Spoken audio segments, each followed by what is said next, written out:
تو بات یہ سوالات دے دیں، میرا خیال ہے آج بہت زیادہ ہیں، تو پھر آج بیان رہنے دیں، ویسے بھی اگر بیان شروع کر دیا تو وقت بہت زیادہ ہو جائے گا۔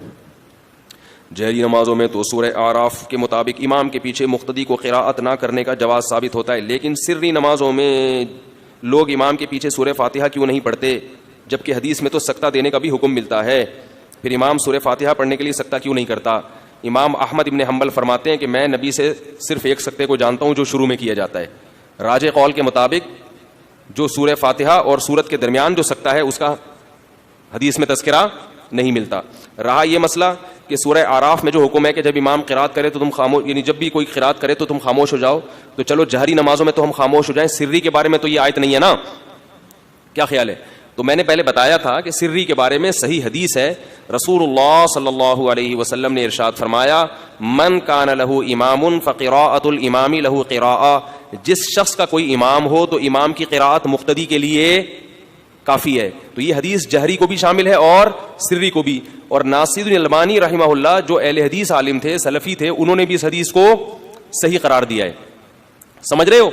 دوسری حدیث کہ دوسری ایک بات یہ کہ جو حضرات یہ کہتے ہیں کہ حدیث میں آتا ہے کہ لا صلاۃ لمن لم یقرأ بفاتحۃ الکتاب، جو شخص سورہ فاتحہ نہیں پڑھتا اس کی نماز نہیں ہوتی، یہ ہے نا حدیث میں، تو یاد رکھو پوری حدیث یہ نہیں ہے، پوری حدیث میں صحیح مسلم میں ہے من لم یقرأ بفاتحۃ الکتاب فصاعدا، جو سورہ فاتحہ پلس آگے سورت نہیں ملاتا اس کی نماز بولو بھائی نہیں ہوتی۔ پوری حدیث یوں ہے،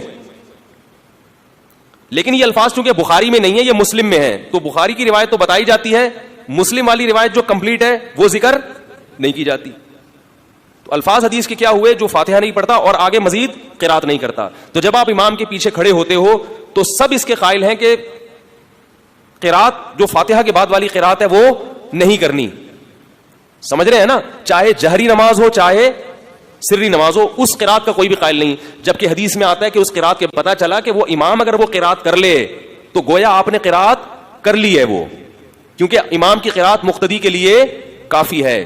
اسی طرح ہم یہ کہتے ہیں، امام ابو حنیفہ رحمہ اللہ کا یہ مذہب ہے کہ اسی طرح یہ جو حدیث میں آتا ہے جو فاتحہ نہیں پڑھتا اس کی نماز نہیں ہوتی، تو جب امام نے فاتحہ پڑھ لی تو مقتدی نے بھی حکمن پڑھ لی، اس کو نہ پڑھنے والا کہہ ہی نہیں سکتے، کیونکہ امام فاتحہ کے حق میں نمائندہ بن گیا ہے، کس کا؟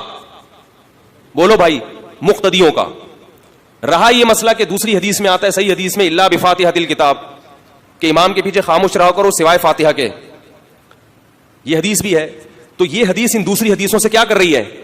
ٹکرا رہی ہے۔ یہ دوسری حدیثیں بھی تو بالکل صحیح ہیں، صحیح ہے مسلم کی حدیث ہے انما جعل الامام لیتم بہ، امام کو امام اس لیے بنایا جاتا ہے کہ اس کی اقتداء کی جائے۔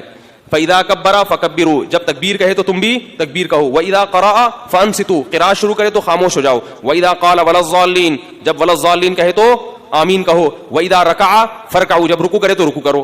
تو یہاں اس میں بتا دیا کہ امام کی ذمہ داری ہے فاتحہ پڑھنا اور مقتدی کی ذمہ داری اس پر آمین کہنا۔ پھر قرآن کی جو آیت ہے وہ بھی علی الاطلاق ہے، اور پھر یہ جو حدیث ہے من کان لہ امام فقراءۃ الامام لہ قراءۃ، یہ بھی عام ہے، لہذا وہ جو حدیث ہے جس میں آتا ہے کہ سوائے فاتحہ کے، وہ حدیث ان حدیثوں سے کیا کر رہی ہے؟ ٹکرا رہی ہے۔ تو اب کسی مجتہد نے اس کو اصل لے کے دوسری میں تعویل کر لی، کسی نے اس کو بنیاد بنا کے اس میں تعویل کر لی، تو کسی بھی مجتہد پر آپ الزام بولو بھائی نہیں لگا سکتے۔ دونوں کا مقصد حدیثوں پر عمل کرنا ہے۔ الزام اس پر لگائیں گے جو ایک رائے کو غلو کر رہا ہے اور دوسروں کو بے وقوف قرار دے رہا ہے، جیسے کہ انجینئر علی مرزا۔ ایسے ایسے فتنے جو پیدا ہو رہے ہیں، یہ کیا ہے؟ اس امت میں توڑ پیدا کرنے کا، امت کو غیر ضروری کاموں میں الجھانے کا ذریعہ ہے۔ یا توصیف الرحمان راشدی، یہی نام ہے نا اس کا، کچھ اور نام ہے؟ یہ سب فتنہ ہے امت کے لیے، یہ محقق نہیں ہے۔ مجھے لوگ ان کے جب کلپ بھیجتے ہیں نا کہ سنیں، اللہ کی قسم مجھ سے نہیں سنا جاتا، میں کہتا ہوں ان کو پہلے بولنے کی تمیز سکھاؤ کہ بات کیسے کی جاتی ہے، علمی مسائل پر گفتگو کیسے کی جاتی ہے۔ میں حیران ہوتا ہوں یہ آپ کے اندر اتنا اسٹیمنا کیسے، آپ پورا کلپ سن کیسے لیتے ہیں۔ علمی مسائل ہیں تو ان پہ دوسرے کا ادب احترام ملحوظ رکھتے ہوئے بہت ادب احترام کے ساتھ کہ یار وہ امام ابو حنیفہ کا مذہب ہے، کہیں میرے اسٹائل سے ایسا نہ ہو کہ ان کی تنقیص لازم آ رہی ہو۔ بہت احترام سے ایک رائے انسان رکھتا ہے، کہتا ہے یہ دوسری رائے بھی ہے تو میری نظر میں یہ ترجیح۔ اول تو آپ اتنے بڑے فنٹر تھوڑی ہیں کہ آپ کہیں میری نظر میں اس کو ترجیح ہے، آپ تو محقق ہیں ہی نہیں، آپ کیسے کہہ سکتے ہیں میری نظر میں؟ آپ یہ بتا سکتے ہیں کہ بھئی یہ بھی رائے ہے اور یہ بھی رائے ہے، اس کے یہ دلائل ہیں، اس کے یہ دلائل ہیں۔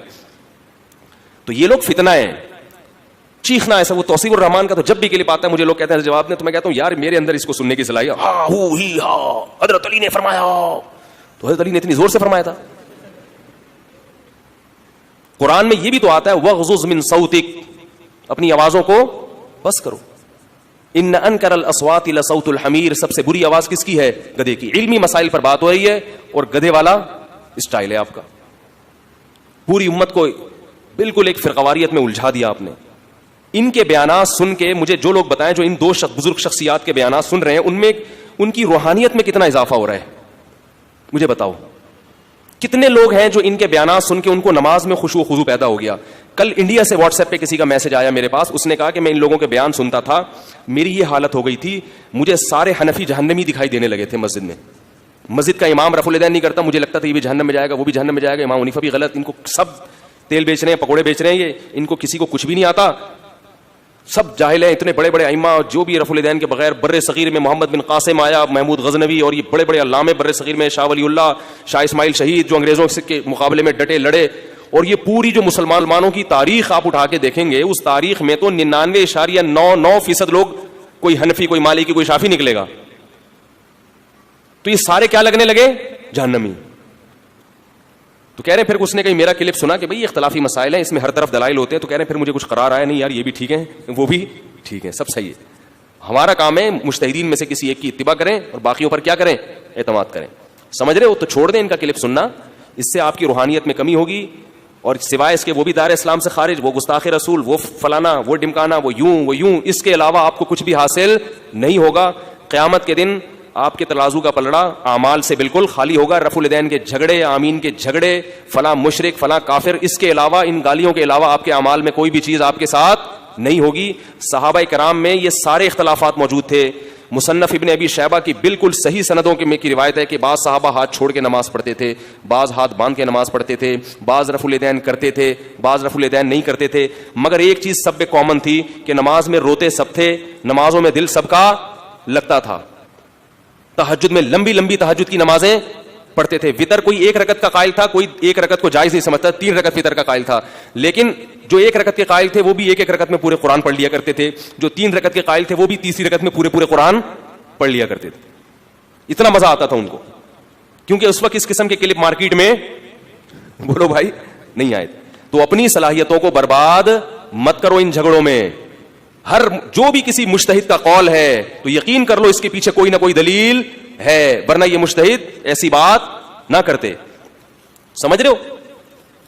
تو یہ جو روایت ہے نا, یہ جو میں نے بتائی بخاری کی روایت, یہ جو روایت ہے جس میں آتا ہے کہ سوائے فاتحہ کے, تو یہ چونکہ دوسری روایت سے ٹکرا رہی ہے, لہذا اس کو یا تو منسوخ قرار دیا گیا ہے یا اس میں تعویل کی گئی ہے, کیونکہ آگے الفاظ میں آتا ہے اقرأ بہا فی نفسک, کہ اپنے نفس میں پڑھو. تو نفس کا معنی دل بھی ہوتا ہے. تو بعض ائمہ نے اس کی تعویل یہ کی ہے کہ اس سے مراد ہے دل میں اس کے معنی مفہوم پہ اچھی طرح غور کرو. تو ویسے تو باقی صورتوں کے بارے میں بھی غور کرنا ہے, لیکن اس کے بارے میں زیادہ تاکید ہے. تو اقرأ بہا فی نفسک کے الفاظ ہیں. پھر بھی اس پہ بہت کچھ ہے. اگر کسی نے تحقیق کرنی ہے نا تو ایک کلپ سے تحقیق نہ کرے. اس کے بارے میں مولانا سرفراز خان صفدر صاحب کی کتاب ہے فاتحۃ الکلام خاتمۃ الکلام فی القراءۃ خلف الامام, وہ کتاب پوری پڑھیں. ایک صاحب نے مجھے کہا بخاری کے حوالے نہیں دے رہے, اپنے بزرگوں کی کتابوں کے حوالے دے رہے ہو. تو اللہ کے بندو, اس میں حدیثوں ہی کے حوالے سے انہوں نے ثابت کیا ہے. آپ بھی تو یوٹیوب کے حوالے دے رہے ہو, انجینئر کے حوالے. تو جب آپ مجھے انجینئر کے حوالے دیتے ہو تو میں کہتا ہوں انجینئر کون ہوتا ہے, تو آپ فوراً یہ کہتے ہو نا کہ انجینئر نے حدیث کوٹ کی ہے. تو میں بھی کہہ رہا ہوں مولانا سرفراز خان صفدر صاحب نے جو کتاب لکھی ہے اس میں کیا کوٹ کیا ہے؟ تورات اور انجیل سے نہیں لکھی, وہ سب حدیثوں سے مزین ہے. اس میں پورے دلائل کے ساتھ انہوں نے اپنی یہ تحقیق ثابت کی ہے کہ راجح قول قرآن و سنت کی روشنی میں یہ ہے کہ امام کے پیچھے فاتحہ نہ پڑھی جائے. وہ پوری کتاب پڑھ لیں آپ اگر تحقیق کرنے کا شوق ہے. پھر بھی ہم کہتے ہیں, ہماری تو رائے یہی ہے کہ نہیں پڑھنی چاہیے, پھر بھی ہم پڑھنے والوں پر کیچڑ بولو بھائی نہیں اچھالتے. ٹھیک ہے بھائی, ہماری تحقیق یہی ہے کہ رفع الیدین نہ کرنا بہتر ہے, کرنے والوں پر کیچڑ نہیں اچھالتے. وہی دونوں طرف دلائل ہیں.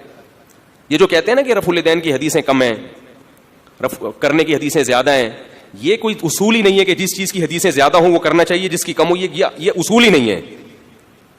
جو کرنے کی چیز ہوتی ہے اس کو بیان کیا جاتا ہے. رفع الیدین کرنے کی چیز تھی تو صحابہ نے اس کو بیان کیا. جب آپ نے بغیر رفع الیدین کے نماز پڑھی تو جو وہ نہیں کام رفع الیدین نہیں کیا نا, تو اس کو ہائی لائٹ نہیں کیا گیا. اس کا پھر صحابہ کے فتاوی سے پتہ چلتا ہے, تابعین کے عمل سے پتہ چلتا ہے. اب اگر احناف نے اس میں عبداللہ بن مسعود کے عمل کو لے لیا کہ یار ساری زندگی نبی کے ساتھ رہے ہیں اور وہ رفع الیدین کے بغیر نماز پڑھتے تھے اور اس پر روایات کی ہمیں ضرورت نہیں ہے, عبداللہ بن مسعود کا عمل تواتر کے ساتھ چلا آ رہا ہے, تو اتنے بڑے فقیہ جب 24 گھنٹے نبی کے ساتھ رہنے والے اگر وہ نہیں کر رہے تو یہ ہم اس میں ابن مسعود کی تقلید نہیں کر رہے, اس میں نبی کی تقلید ہو رہی ہے. ان کا عمل اس بات کی دلیل سمجھا گیا ہے کہ یار رسول اللہ صلی اللہ علیہ وسلم نہیں کرتے ہوں گے. اس پہ پھر بعض لوگوں کو اشکال ہوگا کہ عبداللہ بن مسعود تو تطبیق کیا کرتے تھے, رکوع میں گھٹنوں کے درمیان ہاتھ رکھ کے رکوع کرتے تھے, تو پھر ان کا یہ عمل بھی اس کی دلیل ہونی چاہیے. تو بھائی عبداللہ بن مسعود کے کسی شاگرد نے اس عمل میں عبداللہ بن مسعود کو فالو نہیں کیا اور عبداللہ بن مسعود نے ان کو تنبیہ بھی نہیں کی, تو یہ اس کی علامت ہے کہ عبداللہ بن مسعود خود اس عمل کو اتنی ویلیو نہیں دیتے تھے. وہ جانتے تھے کہ نبی کی یہ سنت متروک ہو چکی ہے, لیکن انہوں نے اس نیت سے کیا ہوگا کہ بھائی یہ بھی ایک عمل ہے تاکہ لوگوں کے سامنے یہ بھی زندہ رہے. لیکن رفع الیدین کے معاملے میں عبداللہ بن مسعود کے جتنے شاگرد ہیں وہ سب ترک رفع الیدین کے قائل ہیں. پورا اہل کوفہ جو عبداللہ بن مسعود اور حضرت علی سے جن کا سلسلہ جا کے ملتا ہے وہ تمام کے تمام کس کے قائل رہے ہیں؟ رفع الیدین نہ کرنا. اگرچہ ان میں بعض سے احیاناً رفع الیدین کرنا بھی ثابت ہے, تو ہم بھی کوئی حرام تھوڑی کہتے ہیں, ہم کہتے ہیں نہ کرنا افضل ہے, اگر کبھی کوئی کر لے تو بھی ٹھیک ہے. ایک صاحب مجھے کہنے آپ کر کے دکھائیں, میں نے کہا آ جاؤ ابھی کر کے دکھاتا ہوں, نماز پڑھ لیتا ہوں. اس میں کتنا ٹائم لگتا ہے یار, یہ کوئی اتنا بڑا مسئلہ تھوڑی ہے. تو بنا لیا ہے اس کو. کیا ہو رہا ہے شام میں, حالات کیا چل رہے ہیں مسلمانوں کے, فلسطین میں کیا حالات چل رہے ہیں, اور پوری دنیا میں کیا مسلمانوں کے حالات چل رہے ہیں. فجر پڑھتا نہیں ہے ایک آدمی, مگر رفع الیدین کی تقریریں اس کو اچھی طرح رٹی ہوئی ہیں. تو چھوڑ دو ان مسائل میں مت پڑھو, یہ ہو چکے ہیں.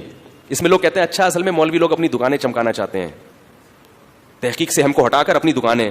تو یہ بھی تو ممکن ہے جو تمہیں تحقیق میں لگا رہا ہے وہ اپنی دکان چمکانا چاہتا ہو, کیونکہ پوری تحقیق آپ نہیں کر سکتے, آپ کو اس کی حوالوں پر اعتماد کرنا پڑتا ہے. یہ بھی تو ممکن ہے دکان وہ چمکاتا ہے جو پوری امت سے ہٹا کے اپنی طرف کھینچ رہا ہے. لیبل وہ یہ لگا رہا ہے کہ میں تم کو مولویوں کے چرغوں سے مولویوں کے شکنجے سے باہر نکال رہا ہوں. اصل میں مولویوں کے شکنجے سے باہر نہیں نکال رہے, آپ لوگوں کو اپنے شکنجے میں پھنسانا چاہ رہے ہیں. اور جو مولوی علماء کی بات کر رہا ہے وہ اپنے شکنجے میں پھنسانا ہوتا تو میں اپنا نیا فرقہ بناتا. کیا خیال ہے؟ میں کہتا بھائی یہی ہے, باقی سب غلط ہے. ہم تو کہہ رہے ہیں سب علماء, مفتی تقی عثمانی صاحب ہیں, ان کو فالو کرو. اور بنوری ٹاؤن میں بڑے بڑے علامے پڑے ہوئے ہیں, جامع فاروقی میں بڑے بڑے علامے پڑے ہوئے ہیں. اور چلو یار آپ ہمارے فقہ حنفی کو نہیں مانتے, آپ اہل حدیث عالم ہی کو, کسی اچھے عالم کو فالو کر لو جو آپ کو اس فرقہ واریت میں نہ الجھا رہا ہو. کوئی اہل حدیث ہیں مجھ سے فون کر کے پوچھتے ہیں کہ بھائی میں تو اہل حدیث, میں کہتا چلو یار اگر اہل حدیث کو فالو کرتے ہو تو کسی سلجھے ہوئے عالم کو فالو کرو جو آپ کو روحانیت پہ توجہ زیادہ دے اور ان بکھیڑوں میں آپ کو نہ ڈالے. ہمارے بعض اکابر سے اہل حدیث بھی بیعت تھے اور انہوں نے کبھی ان اہل حدیثوں کو زبردستی مجبور نہیں کیا حنفی بن. ابھی چند دن پہلے کسی کا فون آیا میرے پاس, پتہ نہیں یو کے سے آیا یا امریکہ سے, اس نے بتایا کہ ہم لوگ اہل حدیث ہیں لیکن ہمارے جو والد تھے یہ وہ شیخ الحدیث مولانا زکریا رحمۃ اللہ علیہ سے بیعت تھے. تو بھائی ٹھیک ہے, ہماری رائے تو یہی ہے کہ ایک فقہ کو فالو کرو, اس میں عافیت زیادہ ہے, لیکن یہ رائے بھی ہم مسلط نہیں کر سکتے بھائی. ٹھیک ہے, کسی کے سمجھ میں آئے ٹھیک ہے, نہیں آئی تو اب یہ تو نہیں کہ ہم اس کو زبردستی مسلط کریں گے. تو اگر اسلام کی بیسک میں وہ ہمارے ساتھ متفق ہے, نماز پڑھتا ہے, روزے رکھتا ہے, زکوٰۃ دیتا ہے, امت کو فرقہ واریت میں نہیں الجھاتا, ٹھیک ہے, کوئی مسئلہ نہیں. سمجھ رہے کہ نہیں سمجھ رہے؟ یہ ہو گیا بھائی.